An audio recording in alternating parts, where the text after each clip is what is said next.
नमस्कार।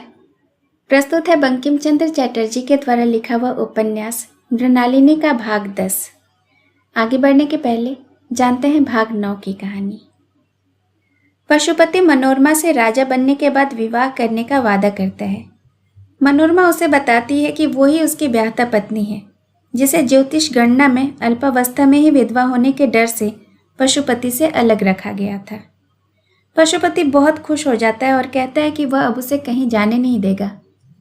मनोरमा कहती है कि वह देशद्रोह की बात अपने मन से निकाल दे, नहीं तो वो उसे हमेशा के लिए भूल जाएगी। पशुपति उसे खोने के डर से मनोरमा को घर में बंद कर देता है। इधर योजना के मुताबिक यवन गौड़ राज्य पर हमला करके विजय प्राप्त कर लेते हैं। पशुपति को बुलावा भेजकर यवन उससे कहते हैं कि उसे उसके हिस्से का राजभार लेने के लिए पहले इस्लाम कबूल करना पड़ेगा। मना करने पर वे पशुपति को बंदी बना लेते हैं। इधर मनोरमा भी पशुपति के बंद घर से किसी तरह भाग जाने में सफल हो जाती है। हेमचंद्र को जब यह बात पता चलती है कि यवनों ने गौड़ पर विजय पा लिया है तो वे नगर में निकले। वहां उन्होंने एक पीड़ित ब्राह्मण को तड़पते हुए देखा। उसकी मदद के लिए जब वह वहां पहुंचे तो वह मृणालिनी के नाम को बहुत भला बुरा कहने लगा। यह पूछने पर कि वह कौन है, उसने अपना नाम व्योमकेश बताया और साथ ही साथ सारी कहानी भी उसे बतला दी और उसके बाद वह दम तोड़ देता है। अब सुनते हैं आगे की कहानी। जहां बावड़ी की सीढ़ी पर हेमचंद्र मृणालिनी को व्यथित करके छोड़ गए थे, वह अभी तक वहीं बैठी थी। पृथ्वी पर और कहीं जाने के लिए उसे स्थान ही नहीं था। सब जगह वह एक तरह से बेघर थी, सब जगह बराबर थी। सवेरा हुआ तो गिरजाया ने बार बार पुकारा, पर मृणालिनी ने कोई उत्तर नहीं दिया। वह सिर झुकाए बैठी रही। नहाने खाने का समय हुआ तो गिरजाया ले जाकर उसे स्नान करवाई। नहाकर मृणालिनी गीले कपड़े पहने वहीं बैठी रही। गिरजाया को भूख लगी, किंतु वह लाख कोशिश करके भी मृणालिनी को भोजन करने के लिए उठा न सकी। तब पास के जंगल से वह कुछ फल फूल ढूंढ लाई और मृणालिनी के आगे खाने के लिए रखे। मृणालिनी ने उसे केवल छू भर लिया। उसका वह प्रसाद गिरजाया ने भोजन किया। शुद्धा के अनुरोध से मृणालिनी को वहां छोड़कर कहीं और भोजन की तलाश करने नहीं गई। इस तरह पूर्व दिशा से निकलकर सूर्य नारायण मध्य आकाश में पहुंचे, फिर मध्य आकाश से पश्चिम दिशा में चल पड़े। संध्या हुई। गिरजाया ने देखा कि तब भी मृणालिनी के घर लौटने के लक्षण नहीं दिखाई पड़ते। गिरजाया विशेष रूप से व्यग्र हो उठी। पहली रात जागकर बिताई है, रात को भी जागरण के आसार नजर आ रहे हैं, लेकिन गिरजाया ने कुछ नहीं कहा। घास फूस और पत्ते इकट्ठा करके वहीं सीढ़ी के ऊपर ही अपने लिए सोने का प्रबंध करने लगी। गिरजाया का अभिप्राय समझकर मृणालिनी ने कहा, तुम घर जाकर सो। गिरजाया मृणालिनी की बातें सुनकर आनंदित हुई। उसने कहा, एक साथ चलेंगे। मृणालिनी ने कहा, तुम चलो, मैं भी थोड़ी देर में आ जाऊंगी। गिरजाया, मैं तब प्रतीक्षा करूंगी, किंतु हिम्मत पाऊं तो कहूं।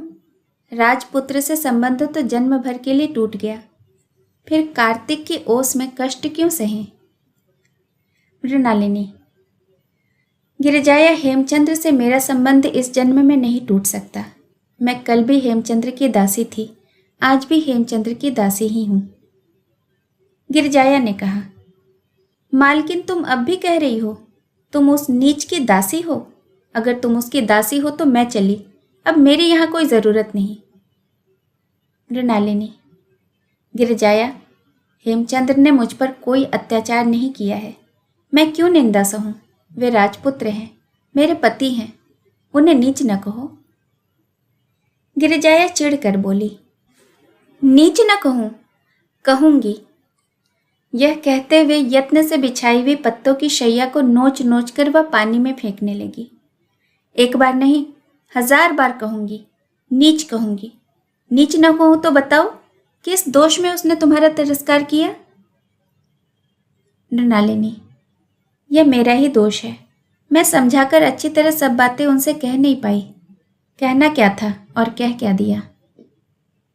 गिरजाया, मालकिन, अपना माथा छूकर देखो, पता है कैसे फूल गया है। मृणालिनी, मुझे याद नहीं। गिरिजाया, मैं बताती हूँ। तुम हेमचंद्र के कंधे पर सिर रखी हुई थी, वे तुमको धकेल कर चले गए, पत्थर से टकरा कर तुम्हारा माथा फूल गया है। मृणालिनी ने क्षण भर सोच कर देखा, किंतु कुछ याद न आया। बोली, याद नहीं आता, जान पड़ता है मैं अपने आप ही गिर पड़ी होंगी। गिरजाया विस्मित होकर बोली, मालकिन, इस संसार में आप ही सुखी हैं। मृणालिनी, क्यों? आपको क्रोध जो नहीं आता। मृणालिनी, बेशक मैं ही सुखी हूं, किंतु इसके लिए नहीं। फिर काहे के लिए? हेमचंद्र के दर्शन मिल गए, इसलिए। गिरजाया ने कहा, अब घर चलो। मृणालिनी ने पूछा, नगर में यह काहे का शोरगुल और हलचल मचा है? उस समय यवन सेना नगर को लूट रही थी, नागरिकों की हत्या हो रही थी। तुमुल नाद सुनकर दोनों शंकित हो उठी। गिरजाया ने कहा, चलो अभी सावधान होकर यहां से चल पड़े। दोनों अभी राजमार्ग तक पहुंची ही थी कि उन्होंने देखा आगे जाने का कोई उपाय नहीं है। विवश होकर लौट पड़ी और उसी बावड़ी की सीढ़ी पर आकर बैठ गई।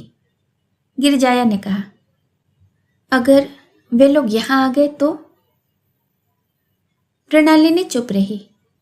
गिरजाया स्वयं से ही कहने लगी, वन के अंधेरे में ऐसी जगह छिप रहेंगे जहां हमें कोई देख ही न पाएगा। दोनों आकर सीढ़ी के ऊपर बैठ रही। मृणालिनी ने मुरझाए हुए मुख से कहा, गिरजाया, जान पड़ता है सचमुच मेरा सर्वनाश उपस्थित है।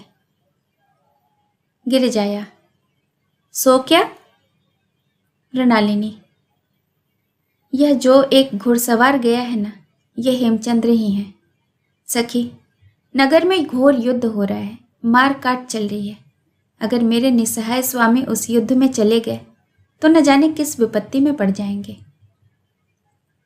गिरजाया कोई उत्तर न दे सकी, उसे नींद आ रही थी। कुछ देर बाद मृणालिनी ने देखा कि गिरजाया सो गई है। मृणालिनी भी तो एक आहार और निद्रा छोड़ देने के कारण आज दुर्बल हो रही थी। उस पर मानसिक यंत्रणा भी भोग रही थी। अतएव नींद आए बिना शरीर का काम नहीं चल सकता था। उसे भी तंद्रा आ गई। नींद में वह सपना देखने लगी कि हेमचंद्र अकेले ही सबसे युद्ध करके विजयी हुए हैं। मृणालिनी जैसे विजय वीर को देखने के लिए राजमार्ग पर खड़ी थी। राजमार्ग पर हेमचंद्र के पीछे पीछे कितने ही हाथी, घोड़े और पैदल सिपाही आ रहे हैं। मृणालिनी को जैसे वह सेना की लहर पद दलित करती चली गई। तब हेमचंद्र ने अपनी अरबी जाति के घोड़े से उतरकर हाथ पकड़कर उसे उठाया। मृणालिनी ने जैसे हेमचंद्र से कहा, प्रभु, मैंने बहुत कष्ट पाया है, बहुत मानसिक वेदना पाई है, दासी को छोड़कर अब न जाना। हेमचंद्र ने जैसे कहा, अब कभी तुमको नहीं छोड़ूंगा। उस कंठ स्वर से जैसे उसकी नींद टूट गई और जैसे जागकर भी उसने सुना, अब कभी तुमको नहीं छोड़ूंगा। मृणालिनी ने आंखें खोलकर जो देखा उस पर उसे विश्वास नहीं हुआ। उसने फिर गौर से देखा। सचमुच हेमचंद्र उसके सामने खड़े हैं।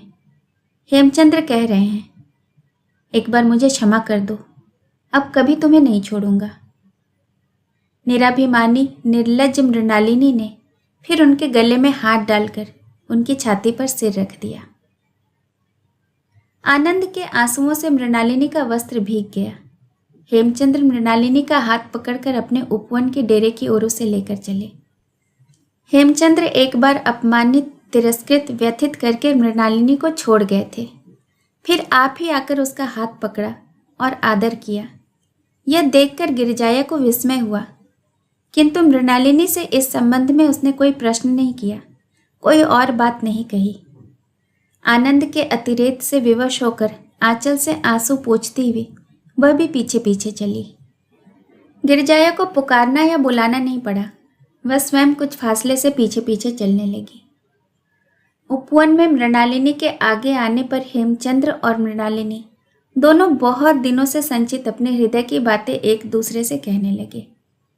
जिस जिस घटना से हेमचंद्र के मन में मृणालिनी के ऊपर खींच और क्रोध आया था और जिस जिस कारण से वह भ्रम दूर हुआ, वह क्रोध शांत हुआ। वह सब उन्होंने विस्तार से कह सुनाया। मृणालिनी ने भी जिस प्रकार ऋषिकेश का घर छोड़ा था, जिस प्रकार नवद्वीप आई थी, उस सब वृत्तांत का वर्णन किया। इस प्रकार हेमचंद्र और मृणालिनी दोनों ही एक दूसरे के आमने सामने अपने अपने मन का भाव व्यक्त करने लगे और दोनों ही भविष्य के संबंध में कितनी ही कल्पनाएं करने लगे, कितनी ही नई नई प्रतिज्ञाएं और वादे करने लगे।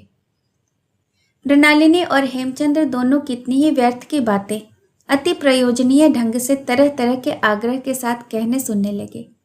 दोनों ने कितनी ही बार उमड़ रहे आंसुओं को बड़ी कठिनाई से रोका। दोनों कितनी ही बार एक दूसरे के मुख की ओर देखकर अनर्थक मधुर हंसी हंसे। उस हंसी का अर्थ यह था कि हम कितने सुखी हैं। जब चिड़िया प्रभात के उत्सव की सूचना देती हुई चहक उठी, तब कितनी ही बार दोनों ने विस्मित होकर मन में सोचा, अरे आज रात्रि इतनी जल्दी क्यों बीत गई, कैसे बीत गई। उस नगर के भीतर यवन विप्लव का जो कोलाहल उच्छ्वासित सागर की लहरों की गर्जना की तरह उठ रहा था, वह हेमचंद्र मृणालिनी के हृदय सागर की लहरों में डूब गया। उपवन गृह में एक जगह एक और कांड हो रहा था। दिग्विजय अपने स्वामी हेमचंद्र की आज्ञा के अनुसार रात्रि जागरण करके घर की रक्षा कर रहा था। मृणालिनी को लेकर हेमचंद्र जब घर आए तो दिग्विजय ने उसे देखते ही पहली नज़र में पहचान लिया। मृणालिनी उसके लिए कदाचित अपरिचित नहीं थी। जिस कारण और जिस तरह वह दिग्विजय से परिचित थी, सो क्रमशः आगे बताती हूँ। मृणालिनी को देखकर दिग्विजय को कुछ विस्मय अवश्य हुआ, किंतु पूछने की संभावना या मौका न था। क्या करे, क्षण भर बाद गिरजाया भी आ गई। उसे देखकर दिग्विजय ने अपने मन में कहा, समझ गया, ये दोनों जने गौड़ से यहाँ तक हम दोनों जनों को देखने आई है। मालकिन युवराज को देखने आई है और यह गिरजाया मुझे देखने आई है। यह सोचकर दिग्विजय ने एक बार अपनी मूछें मरोड़ी और दाढ़ी पर भी हाथ फेरा।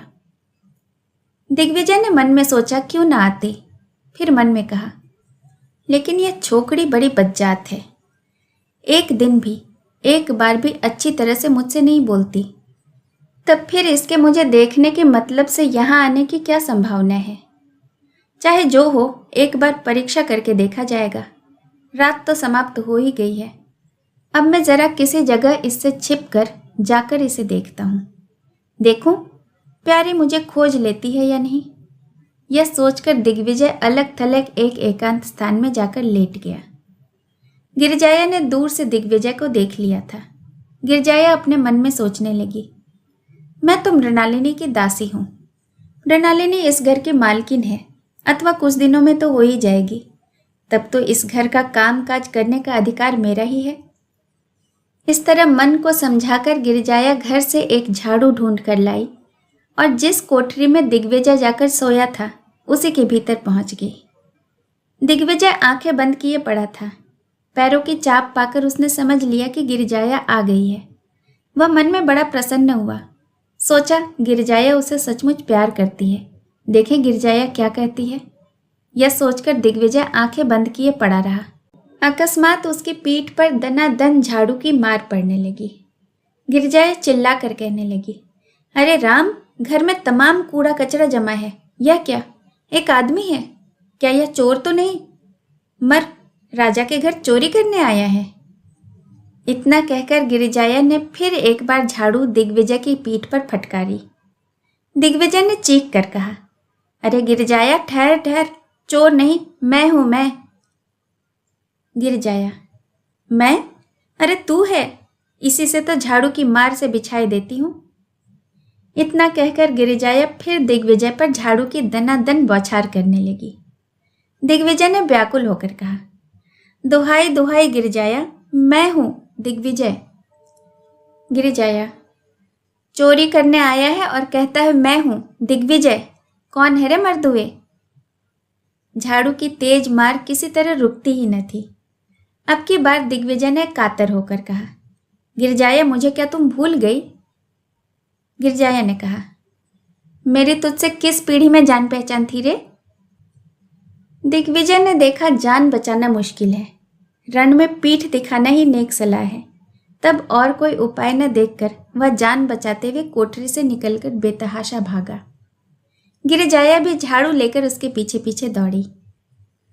सुबह सवेरे हेमचंद्र माधवाचार्य की खोज में चल दिए थे। गिरिजाया अब मृणालिनी के पास बैठी थी। गिरिजाया ने मृणालिनी के दुख में साथ दिया था। सहृदयता के साथ उसके बुरे दिनों में, दुख के समय में उसके दुख की कहानी सुनी थी। आज सुख के दिन में वह क्यों न उसके सुख में भाग ले। आज वैसे ही सहृदयता के साथ उसके सुख की बातें वह क्यों न सुनेगी। गिरिजाया भिखारिन है और मृणालिनी एक महाधनी सेठ की कन्या। दोनों में सामाजिक प्रभेद कितना बड़ा है, किंतु दुख के दिनों में गिरिजाया ही मृणालिनी की एकमात्र मित्र, एकमात्र साथिनी थी। ऐसे समय में भिखारिन और राजपुत्र की पत्नी या महाधनी सेठ की कन्या का अंतर नहीं रहता। आज इसी तरह से गिरिजाया मृणालिनी के हृदय के सुख की हिस्सेदारिनी हुई थी। जो बातचीत चल रही थी उससे गिरिजाया को विस्मय भी हो रहा था और प्रसन्नता भी। उसने मृणालिनी से पूछा, तो इतने दिनों तक तुमने यह रहस्य क्यों नहीं प्रकट किया? मृणालिनी ने कहा, अब तक राजपुत्र का निषेध था, इसीलिए मैंने प्रकट नहीं किया। अब उन्होंने प्रकट करने की अनुमति दे दी है, इसीलिए प्रकट कर रही हूँ। गिरिजाया, मालकिन सब बातें बताओ ना, मुझे सुनकर बड़ी तृप्ति होगी। तब मृणालिनी कहने लगी, मेरे पिता एक बौद्ध मतावलंबी सेठ थे। वे बड़े धनी और मथुरा के राजा के प्रिय व्यक्ति थे। मथुरा की राजकुमारी की मैं सहेली थी। मैं एक दिन मथुरा की राजकन्या के साथ नाव पर बैठकर यमुना में जल विहार करने गई थी। वहां अकस्मात जोर की आंधी आई और पानी बरसने लगा। नाव पानी में डूब गई। राजकन्या वगैरह जो थी उन्हें तो रक्षकों और मांझियों ने बचा लिया, पर मैं प्रवाह में बह चली। दैवयोग से एक राजकुमार उस समय अपनी नाव पर नदी की सैर कर रहे थे। उन्हें तब मैं जानती पहचानती नहीं थी। ये वही हेमचंद्र थे। वे भी आंधी पानी के भय से अपनी नाव किनारे लगा रहे थे। जल के ऊपर उन्हें मेरे बाल दिखाई दिए। वे स्वयं जल में कूद पड़े और मुझे ऊपर निकाला। उस समय मैं अचेत थी। हेमचंद्र मेरा परिचय नहीं जानते थे। वे उन दिनों मथुरा में तीर्थ दर्शन को आए थे। मुझे अपने डेरे में ले जाकर मेरी सेवा शुश्रूषा की। जब मुझे होश आया तब उन्होंने मेरा परिचय पाकर मुझे पिता के घर भेजने का उद्योग किया, किंतु 3 दिन तक वह आंधी पानी तूफान थमा ही नहीं। ऐसा दुर्दिन हो गया था कि कोई घर से बाहर निकल नहीं सकता था। इसी कारण 3 दिन तक हम दोनों एक ही घर में एक साथ रहे। दोनों को एक दूसरे का परिचय प्राप्त हुआ। केवल कुल परिचय नहीं, अंतःकरण का, स्वभाव का परिचय भी। उस समय मेरी अवस्था केवल 15 वर्ष की थी, लेकिन उसी अवस्था में मैं उनकी दासी हो गई थी। एक कच्ची उम्र में, जब मैं कुछ भी नहीं जानती थी, मैं हेमचंद्र को देवता की तरह देखने और भक्ति करने लगी थी। उन्होंने जो कुछ कहा वह मुझे वेद पुराण जैसे शास्त्र से बढ़कर जान पड़ने लगा। उन्होंने कहा, ब्याह कर लो। इसी कारण मुझे भी जान पड़ा कि यह अवश्य करना चाहिए। चौथे दिन दुर्योग को शांत हुआ देखकर दिग्विजय ने सब उद्योग कर दिए। तीर्थ यात्रा में राजकुमार के कुल पुरोहित तो साथ में थे ही, उन्होंने हमारा ब्याह करवा दिया। गिरिजाया, कन्यादान किसने किया? मृणालिनी, अरुंधति नाम की मेरी एक पुरानी नातेदार थी। वे नाते में मेरी माँ की बहन अर्थात मेरी मौसी लगती थी। उन्होंने बचपन से ही मेरा लालन पालन किया था और मुझ पर अत्यंत स्नेह भी रखती थी। मेरे सब उत्पातों को वह सहती थी। मैंने उनका नाम लिया। दिग्विजय ने किसी को बाहर से अंतःपुर के भीतर भिजवाकर उन्हें बाहर बुला लिया और बहाना बनाकर उनको हेमचंद्र के घर ले आया। अरुंधति अपने मन में जानती थी कि मैं यमुना में डूब गई हूँ। मुझे जीवित देखकर उन्हें इतनी खुशी हुई कि मेरी किसी बात से वे असंतुष्ट नहीं हुई। मैंने जो कहा वही उन्होंने मंजूर कर लिया। उन्होंने ही कन्यादान किया। ब्याह के बाद मौसी के साथ मैं पिता के घर गई। यह सब बातें सच सच कहकर केवल ब्याह की बात मैंने छिपा ली। मेरे, हेमचंद्र, दिग्विजय, कुल पुरोहित और अरुंधति मौसी के सिवाय इस ब्याह की बात और कोई नहीं जानता। आज तुमने जानी है। गिरिजाया, माधवाचार्य भी नहीं जानते? नहीं, वे जानते तो गजब हो जाता। तब मगधराज अवश्य सुन पाते। मेरे पिता बौद्ध हैं और महाराज बौद्धों के घोर शत्रु हैं। गिरिजाया, अच्छा, तुम्हारे पिता अगर तुम्हें अब तक कुमारी ही जानते थे तो अब तक, इतनी अवस्था तक तुम्हारा ब्याह उन्होंने क्यों नहीं करवाया? मृणालिनी, इसमें मेरे पिता का कोई दोष नहीं है। उन्होंने बहुत यत्न किया, किंतु बौद्ध सुपात्र मिलना बड़ा कठिन है। कारण बौद्ध धर्म का इस देश में प्रायः लोप हो गया है। पिता बौद्ध दामाद चाहते थे और यह भी चाहते थे कि वह सुपात्र हो। ऐसा लड़का मिल भी गया था, मगर तब तक मेरा ब्याह हो चुका था। ब्याह का दिन ठीक हो गया था, सब तैयारियां भी हो चुकी थी, लेकिन मैंने उस समय बुखार पैदा कर लिया। तब उस लड़के ने अन्यत्र ब्याह कर लिया। गिरिजाया, जानबूझकर इच्छापूर्वक बुखार बुला लिया था क्या? मृणालिनी, हाँ, इच्छापूर्वक। हमारे बाग में एक कुआं है, उसके जल को कोई इस्तेमाल नहीं करता, छूता तक नहीं। वह पानी पीने से या उसमें नहाने से बुखार जरूर आ जाता है। मैं छिपकर रात को उस पानी से नहा ली थी। गिरिजाया, फिर कहीं ब्याह करने का उद्योग होने पर वही करती? मृणालिनी, इसमें क्या संदेह है, नहीं तो हेमचंद्र के पास भाग जाती। गिरिजाया, मथुरा से मगध 1 महीने की राह पर है। स्त्री होकर तुम किसके साथ जाती? मृणालिनी, मुझसे मिलने के लिए हेमचंद्र ने मथुरा में एक दुकान ले ली थी और रत्नदास वणिक के नाम से परिचित थे। साल में एक बार वहाँ वणिज बनकर आते और जब वे मथुरा में नहीं रहते थे तब दिग्विजय वहाँ दुकान पर रहता था। दिग्विजय को उन्होंने आज्ञा दे रखी थी कि जब मैं जैसी आज्ञा दूं तब वो वैसा ही करे, अतएव मैं असहाय नहीं थी। बात समाप्त होने पर गिरिजाया ने कहा, मालकिन, मुझसे एक बड़ा भारी अपराध हो गया है, मुझे माफ़ करना होगा। मैं उसका उचित प्रायश्चित करने को तैयार हूँ। मृणालिनी ने पूछा, तुमने ऐसा कौन सा भारी अपराध किया है? गिरिजाया, दिग्विजय तुम्हारा हितकारी है, यह मैं नहीं जानती थी।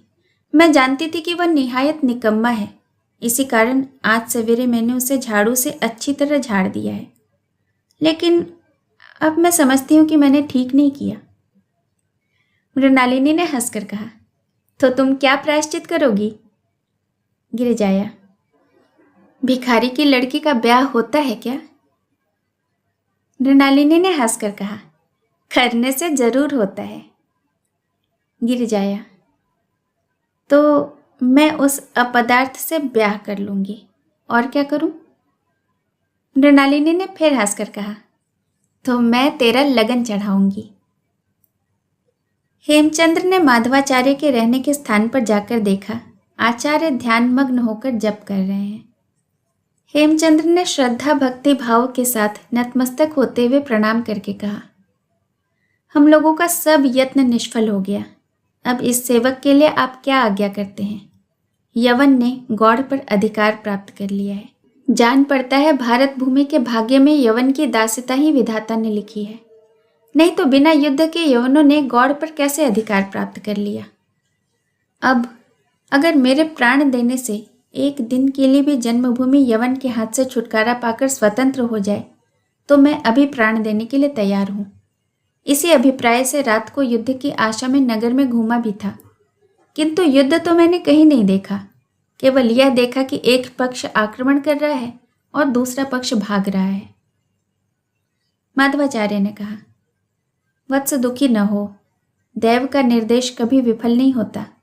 मैंने जब गणना करके जाना है कि यवन परास्त होगा तब निश्चय जानो कि वह परास्त होगा। यवनों ने नवद्वीप पर अधिकार अवश्य कर लिया है, किंतु नवद्वीप तो गौड़ नहीं है। प्रधान राजा सिंहासन छोड़कर भाग गए, मगर गौड़ राज्य के अनेक कर देने वाले सामंत राज्य हैं, वे तो अभी तक जीते नहीं हैं। कौन जाने ये सब राजा एकत्र होकर प्राणपण से युद्ध करके यवनों को परास्त कर दें। हेमचंद्र ने गंभीरता से कहा, आश्चर्य, इस बात की बहुत कम संभावनाएं दिखाई पड़ती हैं।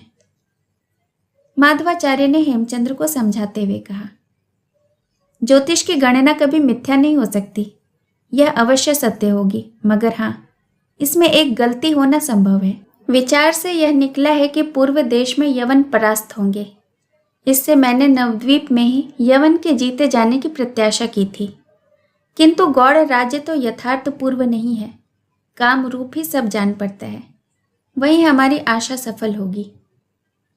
हेमचंद्र ने धीरे से कहा, किंतु आचार्य, मुझे तो कुछ ऐसा प्रतीत होता है कि इस समय तो यवनों के कामरूप देश पर चढ़ाई करने की कोई संभावना नहीं है। ये यवन क्षण भर भी स्थिर रहने वाले नहीं हैं, माधवाचार्य गहन गंभीरता के साथ बोले। गौड़ में अच्छी तरह पैर जमा लेने के बाद ये कामरूप पर आक्रमण जरूर करेंगे। हेमचंद्र, यह भी मैंने मान लिया और ये कामरूप पर आक्रमण करते ही परास्त होंगे, इस पर भी विश्वास कर लिया। किंतु तब मेरे पैतृक राज्य के उद्धार का क्या उपाय होगा?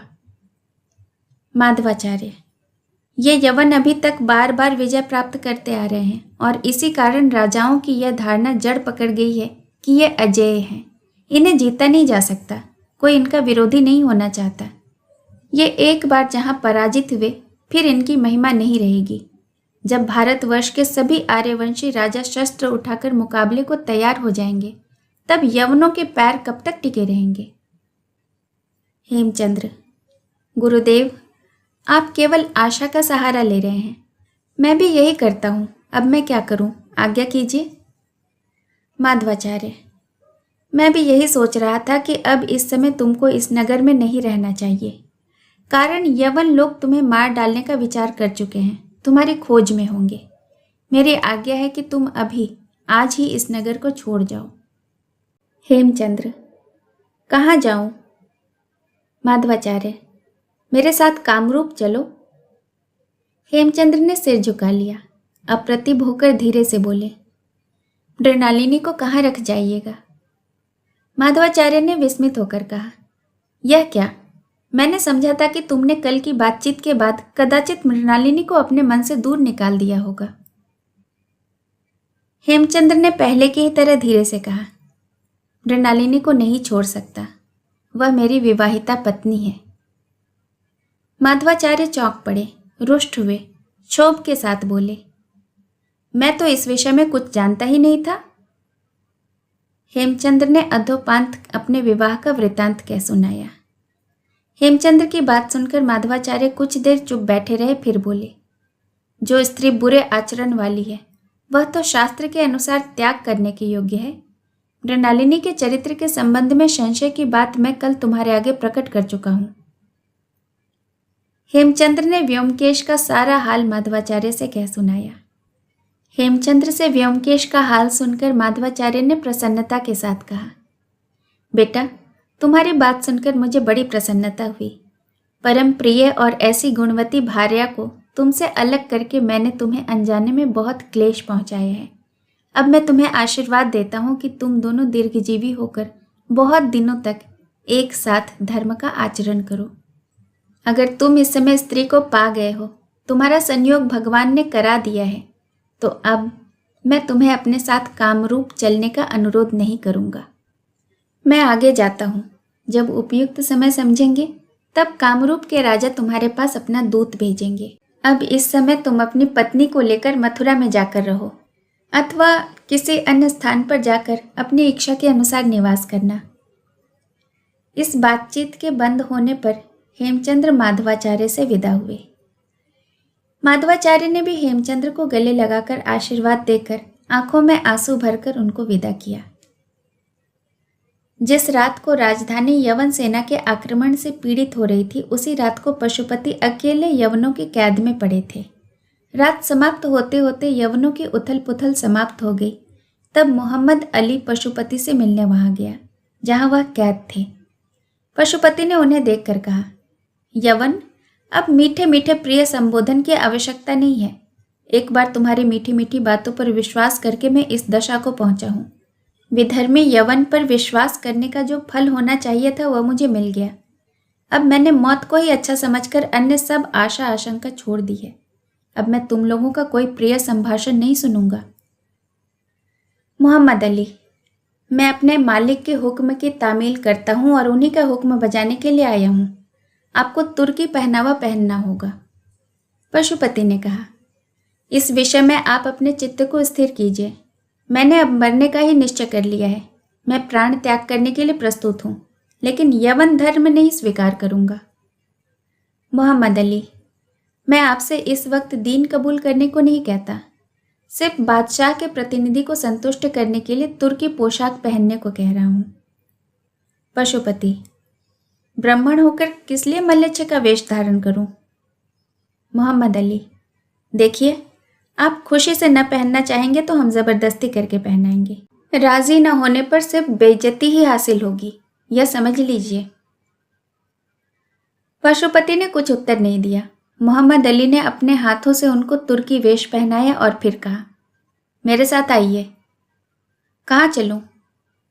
आप बंदी हैं, पूछने की जरूरत नहीं है। मोहम्मद अली उन्हें सिंह द्वार पर ले चला तो जो आदमी पशुपति की रक्षा पर पहरे पर नियुक्त था वह भी साथ साथ चला। फाटक पर पहरेदारों के प्रश्न करने पर मोहम्मद अली ने उन्हें अपना परिचय दिया। एक इशारा किया तो पहरेदारों ने रास्ता छोड़ दिया। राजमहल के सिंहद्वार से निकलकर तीनों जने, पशुपति, मोहम्मद अली और पहरेदार, कुछ दूर सड़क पर आगे बढ़े। उस समय यवन सेना नगर को लूटपाट करके विश्राम कर रही थी, अतएव राजमार्ग पर अब कोई उपद्रव नहीं था। मोहम्मद अली ने कहा, नायब साहब, आपने मुझे बेकार ही भला बुरा कहा। इसमें मेरा जरा भी कसूर नहीं। मुझे बिल्कुल भी बख्तियार खिलजी का इरादा मालूम नहीं था। अगर मालूम होता तो मैं हरगिज उस दगाबाज का दूत बनकर आपके पास न आता। खैर, जो हुआ सो हुआ। आप मेरी बात पर यकीन करके ऐसी दुर्दशा को पहुंचे हैं, इसके लिए मैं भरसक प्रायश्चित करूंगा। गंगा के किनारे नाव तैयार है, आप उस पर बैठकर जहां चाहिए वहां खुशी से चले जाइए। अब मैं आपसे विदा होता हूं। पशुपति को बड़ा विस्मय हुआ। वे अवाक होकर मोहम्मद अली का मुंह ताकने लगे। मोहम्मद अली बोला, आप इसी रात को शहर छोड़ जाइएगा, नहीं तो कल सवेरे खिलजी से आपका सामना होने पर बहुत बुरा होगा, और सवेरा होने ही वाला है। मैंने खिलजी के हुक्म के खिलाफ यह काम किया है। इसका गवाह यह पहरे का सिपाही है, इसलिए अपनी रक्षा के लिए मैं इसे यहाँ से दूर देश भेज रहा हूँ। इसे भी आप अपने साथ नाव पर ले जाइए। इतना कहकर मोहम्मद अली चल दिया। पशुपति कुछ देर तक विस्मय से वहीं खड़े रहे, फिर गंगा तट की ओर चल दिए। मोहम्मद अली से विदा होकर सड़क पर पशुपति धीरे धीरे चलने लगे। यवन की कैद से छुटकारा पाकर भी तेजी के साथ दौड़ने या भागने का उनका जी नहीं चाहा। राह में सड़क पर उन्होंने जो कुछ देखा उससे उनके मन में इतना पछतावा और अपने ऊपर इतनी घृणा उत्पन्न हुई कि वे मन ही मन जैसे मर गए। उनके पैरों में पग पग पर नागरिकों की लाशें उलझने और टकराने लगी। इन सब अनर्थ की जड़ तो वही है। दारुण लोभ के वशवर्ती होकर उन्होंने राजधानी को स्मशान भूमि बनवा दिया। पशुपति ने मन ही मन यह स्वीकार किया कि वे बेशक प्राण दंड के ही योग्य हैं। वे क्यों मोहम्मद अली के सिर कलंक लादकर कारागार से भाग आए? यवन उन्हें पकड़ ले, मनमाना दंड दे, यही ठीक है। यही सोचकर उन्होंने लौट जाने का विचार किया। उन्होंने मन में इष्ट देवी अष्टभुजा का स्मरण किया, किंतु उनसे काहे की कामना करे? कामना करने का विषय तो अब कुछ रह ही नहीं गया। पशुपति ने आकाश की ओर देखा। आकाश की यह चंद्र सहित नक्षत्र मंडली की हंसती हुई पवित्र शोभा उनके लिए असहाय हो उठी। उनसे देखी नहीं गई। जैसे बहुत तीव्र ज्योति की चमक नेत्रों में पड़ जाने से आदमी चौंधिया कर नेत्र बंद कर लेता है, वैसे ही पशुपति ने भी आंखें मूंद ली। सहसा एक अस्वाभाविक भय उदय होकर पशुपति के हृदय पर छा गया। अकारण भय से वे और आगे पैर न बढ़ा सके। सहसा उनका शरीर निर्बल हो गया। विश्राम करने के लिए वे राह में एक जगह बैठने लगे तो देखा कि एक मुर्दे के ऊपर वह बैठने जा रहे हैं। शव से निकला हुआ रक्त उनके कपड़ों में और शरीर पर लग गया। उनके रोए खड़े हो गए और वे उठ खड़े हुए। फिर वह वहां खड़े नहीं हुए, तेज चाल से चल पड़े। सहसा उन्हें एक और बात याद आ गई। उनका अपना घर, उसकी क्या दशा हुई होगी? क्या वह यवनों के हाथों नष्ट होने से बच गया होगा? उस घर के भीतर जिस कुसुम से सुकुमारी प्राण प्रिया को वह छिपा आए थे, उसकी क्या दशा हुई होगी? मनोरमा की क्या दशा हुई। उसके प्राणों से प्यारी मनोरमा ने उन्हें बार बार पाप की राह से लौटाना चाहा था, पर उन्होंने नहीं माना। शायद वह मनोरमा भी उनके पाप समुद्र के लहरों में डूब गई। इस यवन सेना के प्रवाह में वह कुसुम कली न जाने कहाँ बह गई होगी। पशुपति उन्मत्त की तरह सब कुछ भूलकर अपने घर की ओर दौड़ पड़े। जब वे अपने भवन के सामने पहुंचे तो उन्होंने देखा कि जो सोचा था वही हुआ। जलते हुए पर्वत की तरह ऊंची चोटी वाली हवेली होली की तरह नीचे से ऊपर तक अग्नि होकर जल रही है। देखते ही अभागे पशुपति को विश्वास हो गया कि यवनों ने उनके घर में रहने वाले अन्य लोगों के साथ मनोरमा का वध करके घर में आग लगा दिया है। उन्हें क्या मालूम था कि मनोरमा पहले ही निकलकर भाग गई है। आसपास कोई न था जो उन्हें खबर देता। अपने विकल चित्त ने जो विचार किया उसी को उन्होंने मान लिया। हलाहल का घड़ा भर गया। हृदय तंत्री का बचा हुआ तार भी टूट गया। वे कुछ देर तक आंखें फाड़े हुए जलती हुई अपनी हवेली की ओर देखते रहे। फिर क्षण भर मरण के लिए उन्मुक्त पतंगे की तरह ही विकल शरीर से तड़प कर बड़े वेग से उस आग की राशि में कूद पड़ी। इसके साथ ही वह पहरेदार यवन सैनिक भौचक्का सा खड़ा देखता रह गया। बड़े वेग से पशुपति उस जलते हुए फाटक की राह से अपने भवन के भीतर घुस गए। पैर जल गए, अंग झुलस गए, किंतु पशुपति पीछे नहीं लौटे। अग्नि के उस जंगल को लांघते फांदते वे अपने शयन कक्ष में जा पहुंचे। वहां कोई भी नहीं दिखाई पड़ा। अधजले शरीर से एक कोठे से दूसरे कोठे में दौड़ते हुए फिरने लगे। उनके हृदय के भीतर जो प्रचंड आग जल रही थी उसके आगे या बाहर की आग कुछ भी नहीं थी। इसके दाह की यंत्रणा का वे अनुभव भी नहीं कर पा रहे थे। क्षण क्षण में घर की नई नई चीजें और नए नए स्थानों पर अग्निदेव का अतिक्रमण बढ़ता जा रहा था। जो स्थान आग की लपेट में छाता जाता था उससे हाथों ऊंची आग की लपटें निकलकर आकाश में छा जाती थी। अग्नि का भयंकर गर्जन कान फाड़ रहा था।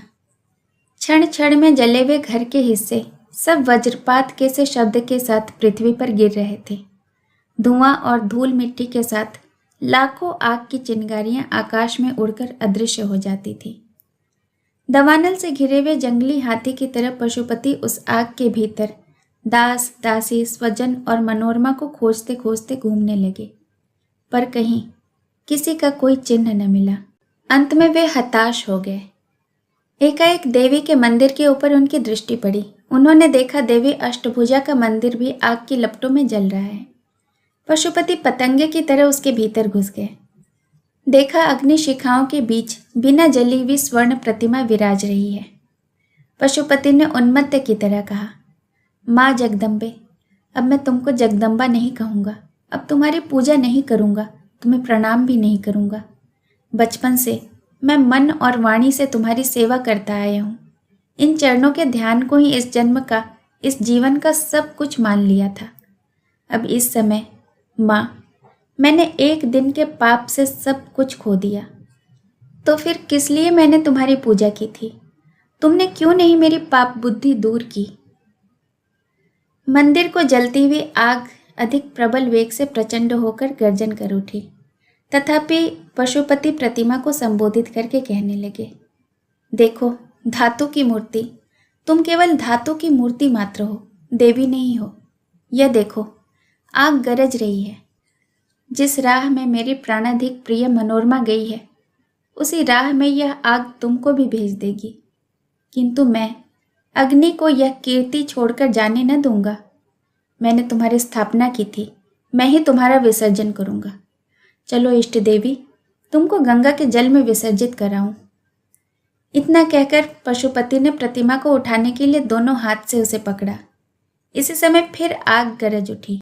इसके साथ ही पहाड़ के फटने जैसा घोर शोर हुआ। जलता हुआ मंदिर आकाश की ओर धूल धुआं भस्म और चिंगारियां उड़ाता हुआ चूर्ण होकर पृथ्वी पर गिर पड़ा। उसी के भीतर प्रतिमा सहित पशुपति की जीवित समाधि बन गई। पशुपति स्वयं अष्टभुजा देवी की पूजा करते थे, लेकिन फिर भी उनकी नित्य सेवा के लिए दुर्गादास नाम के ब्राह्मण पुजारी नियुक्त थे। नगर विप्लव के दूसरे दिन दुर्गादास ने सुना कि पशुपति का भवन भस्म होकर गिर गया है। तब उस ब्राह्मण ने अष्टभुजा मूर्ति को राख के भीतर से निकालकर अपने घर में स्थापित करने का विचार किया। यवन जब नगर को लूट कर गए तब बख्तियार खिलजी ने नगरवासियों को निरर्थक सताने का निषेध कर दिया। अतएव अब साहस करके वहां के बचे खुचे नागरिक सड़क पर बाहर निकलने लगे थे। यह देखकर दुर्गादास तीसरे पहर अष्टभुजा की मूर्ति को निकालने के लिए पशुपति के घर की ओर चले। पशुपति के घर जाकर वे उस जगह पहुंचे जहां देवी का मंदिर था। देखा ईंटों का ढेर हटाए बिना देवी की प्रतिमा न मिल सकती है और न निकाली जा सकती है। वे अपने पुत्र को भी घर जाकर ले आए। ईंटें आग की तेजी से गलकर एक दूसरे से सट गई थी और अभी तक इतनी गर्म थी कि छुई नहीं जा सकती थी। पिता और पुत्र दोनों एक पोखर से पानी लाकर उन ईंटों को बुझाकर ठंडा किया, फिर बड़े कष्ट से ईंटों को हटाकर साफ किया तो भीतर अष्टभुजा मूर्ति के दर्शन हुए। किंतु प्रतिमा के पैरों के पास यह क्या है? पिता और पुत्र ने भीत होकर देखा, वह एक मानव शरीर है। दोनों ने उस शव को उठाकर देखा, वह पशुपति का शव था। विस्मय सूचक बातचीत के बाद दुर्गादास ने अपने पुत्र से कहा, चाहे जिस प्रकार हमारे प्रभु की यह दशा हुई हो, हमें ब्राह्मण और अपने प्रतिपालक के कर्तव्य का अवश्य निर्वाह करना होगा। चलो गंगा के किनारे यह शव ले जाकर हम अपने स्वामी का दाह कर्म करेंगे। इतना कहकर दुर्गादास अपने पुत्र की सहायता से पशुपति के शव को गंगा तट पर ले गए। वहां पुत्र को शव की रक्षा के लिए छोड़कर वे दाह कर्म के लिए लकड़ी, धृत, चंदन, वस्त्र आदि सामग्री एकत्रित करने के लिए गए। यथा समय सब सामग्री लेकर वे गंगा तट पर लौट आए। फिर दुर्गादास ने पुत्र की सहायता से शास्त्र विधि के अनुसार पहले पिंडदान आदि कृत्य करके चिता की रचना की। उस पर पशुपति के शव को रखकर अग्निदान के लिए प्रस्तुत किया। अकस्मात स्मशान भूमि में यह किसका आविर्भाव हुआ? दोनों ब्राह्मण विस्मित नेत्रों से देखने लगे।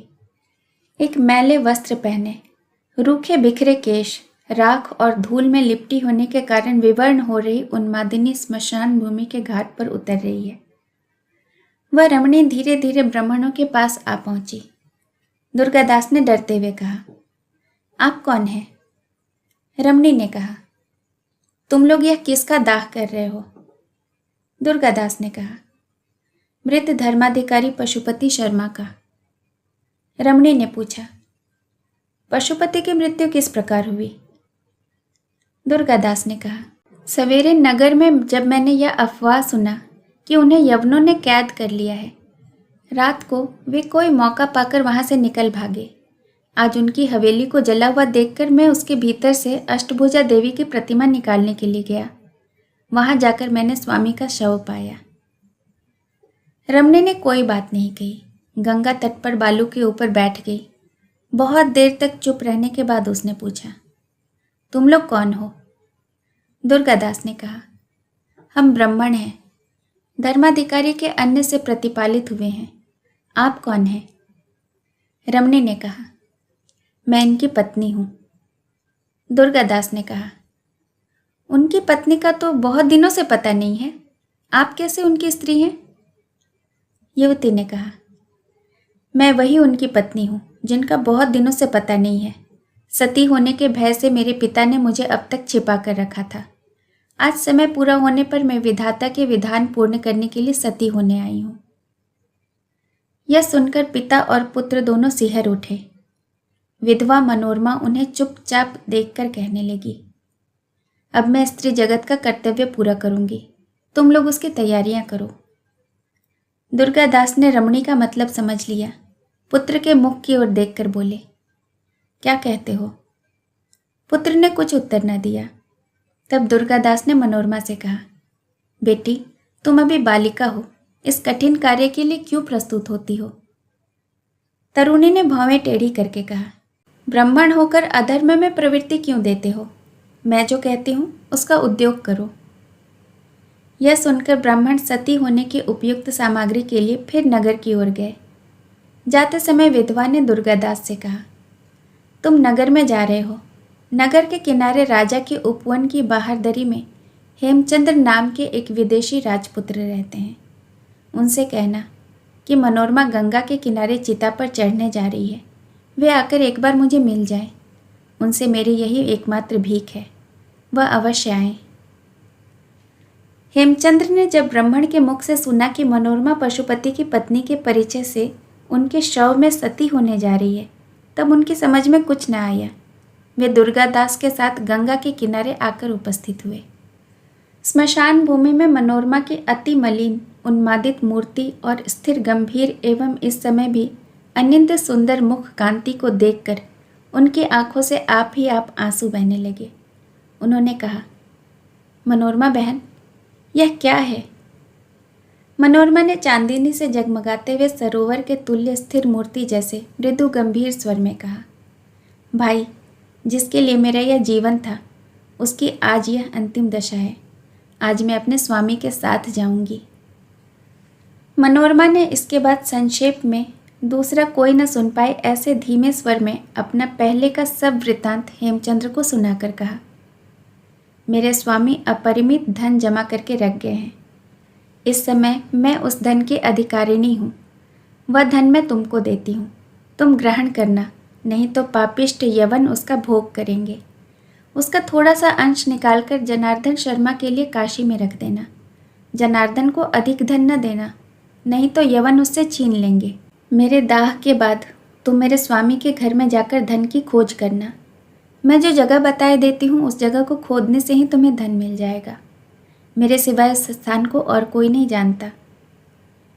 इतना कहकर मनोरमा ने वह स्थान हेमचंद्र को बता दिया। फिर उसने हेमचंद्र से विदा मांगी। जनार्दन और उसकी पत्नी के लिए कितनी ही स्नेह सूचक बातें हेमचंद्र के द्वारा कहला भेजी। इसके बाद ब्राह्मणों ने मनोरमा को शास्त्रोक्त विधि अपनाते हुए इस भीषण व्रत का संकल्प करवाया। इसके बाद विधि विधान संपन्न होने पर मनोरमा ने ब्राह्मणों का लाया हुआ कोरा वस्त्र धारण किया। नया कपड़ा पहनकर, कंठ में पुष्पमाला धारण करके मनोरमा ने पशुपति की प्रज्वलित चिता की प्रदक्षिणा की और उस पर पशुपति का शव गोद में लेकर बैठ गई। हंसते हुए चेहरे से उस प्रज्वलित अग्नि राशि के ऊपर बैठी हुई मनोरमा देवी धूप से झुलसी हुई कुसुम कलिका के समान जलकर स्वर्ग सिधार गई। हेमचंद्र ने मनोरमा के दिए हुए धन को निकालकर उसका कुछ अंश जनार्दन शर्मा को देकर उन्हें काशी भेज दिया। बाकी धन लेना उचित है या नहीं, यह उन्होंने माधवाचार्य से पूछा। माधवाचार्य ने कहा, इस धन के बल पर पशुपति का सर्वनाश करने वाले बख्तियार खिलजी से उसके कर्म का बदला लेना तुम्हारा कर्तव्य है और इसी प्रयोजन से इस धन को लेना भी उचित है। दक्षिण सागर के उपकूल में अनेक प्रदेश उजाड़ निर्जन पड़े हैं। मेरी सलाह यह है कि तुम इस धन के द्वारा एक नए राज्य की स्थापना करो और वहां यमनों का दमन करने के योग्य सेना तैयार करो। उस सेना की सहायता से पशुपति के शत्रुओं का विनाश करना। यह परामर्श देकर माधवाचार्य ने उसी रात हेमचंद्र को नवद्वीप से दक्षिण की ओर भेज दिया। पशुपति के धन की राशि वे छिपाकर अपने साथ लेते गए। मृणालिनी, गिरिजाया और दिग्विजय उनके साथ गए। माधवाचार्य भी हेमचंद्र को नवीन राज्य में स्थापित करने के लिए उनके साथ गए। वहां राज्य स्थापित करने में कुछ कठिनाई नहीं हुई, क्योंकि यवनों के धर्म विद्रोह से पीड़ित और उनसे भयभीत होकर अनेकों लोग यवनों के अधिकृत राज्य से हेमचंद्र के नवीन स्थापित राज्य में जाकर बसने लगे। माधवाचार्य के परामर्श से भी अनेक प्रधान एवं प्रतिष्ठित धनी व्यक्ति और सेठ आदि वहां जाकर आश्रय करने लगे। इस तरह बहुत शीघ्र ही वह छोटा सा राज्य समृद्ध एवं ऐश्वर्य से परिपूर्ण हो गया। वह शीघ्र ही रमणीय राजपुरी बन गई। मृणालिनी ने राजरानी होकर उस पुरी की शोभा 100 गुनी कर दी। गिरिजाया के साथ दिग्विजय का ब्याह हो गया। गिरिजाया मृणालिनी की सेवा में नियुक्त हुई। दिग्विजय पहले की ही तरह हेमचंद्र के प्रमुख कार्य करने में लगा रहा। सुनाई पड़ता है कि ब्याह होने के बाद से ऐसा कोई दिन न जाता था कि जिस दिन गिरिजाया अपने हाथ से एक आध बार झाड़ू मारकर दिग्विजय के शरीर को पवित्र न कर देती हो। इससे दिग्विजय बहुत दुखित होता हो ऐसी बात न थी, बल्कि एक दिन किसी दैवी के कारण गिरिजाया झाड़ू मारना भूल गई थी। इससे दिग्विजय ने उदास मुख होकर उसके पास जाकर पूछा था, गिरी, आज तुम मेरे ऊपर नाराज हो क्या? वास्तव में इन दोनों का जीवन अंत तक बड़े सुख से बीता। हेमचंद्र को नए राज्य में स्थापित करके माधवाचार्य कामरूप देश की ओर चले गए। उस समय हेमचंद्र दक्षिण में यवनों का विरोध करने लगे। बख्तियार खिलजी को हराकर कामरूप से भगा दिया। लौटते समय अपमान और कष्ट से उनका प्राणांत हो गया। रत्नमयी एक धनी मांझी से ब्याह करके हेमचंद्र के नवीन राज्य में जाकर बस गई। वहां मृणालिनी के अनुग्रह से उसके स्वामी की विशेष उन्नति और प्रतिष्ठा हुई। गिरिजाया और रत्नमयी सदैव सहेलियां रहीं। मृणालिनी ने माधवाचार्य के द्वारा ऋषिकेश से अनुरोध करके उनकी कन्या मणिमालिनी को अपनी राजधानी में बुला लिया। मणिमालिनी राजपुरी के भीतर मृणालिनी की सखी के रूप में रहने लगी। उसके स्वामी को राजभवन में पुरोहित का पद प्राप्त हुआ। शांतशील ने जब देखा कि अब हिंदुओं के राज्य पाने की संभावना नहीं है, तब वह अपनी चतुराई और कार्यदक्षता दिखाकर यवनों का प्रिय पात्र होने की चेष्टा करने लगा। आप सुन रहे थे बंकिम चंद्र चटर्जी के द्वारा लिखा हुआ उपन्यास मृणालिनी। इसी भाग के साथ यह उपन्यास यहीं खत्म होता है। इस उपन्यास में अंत तक मेरे साथ बने रहने के लिए आप सबों का बहुत बहुत धन्यवाद। दोस्तों, अगर ये कहानी अच्छी लगी हो तो इसे एक लाइक ज़रूर कीजिए और इसे खुद तक ही ना रखकर अपने मित्रों और परिवारजनों के साथ भी शेयर करें। और अगर आप मेरे चैनल पर नए हैं तो नमस्कार, मेरा नाम है श्वेता और इस चैनल का नाम है इंस्पायर्ड कॉर्नर, किस्से कहानियों का कोना, जहाँ ऐसी ढेरों कहानियाँ आपको सुनने को मिलती हैं। और मेरे इस खूबसूरत से परिवार का हिस्सा बनना है बहुत आसान। बस सब्सक्राइब बटन प्रेस कीजिए और बन गया आप मेरे परिवार का हिस्सा। है ना बहुत आसान? जुड़े रहिए। फिर मिलूंगी एक नई कहानी के साथ। धन्यवाद।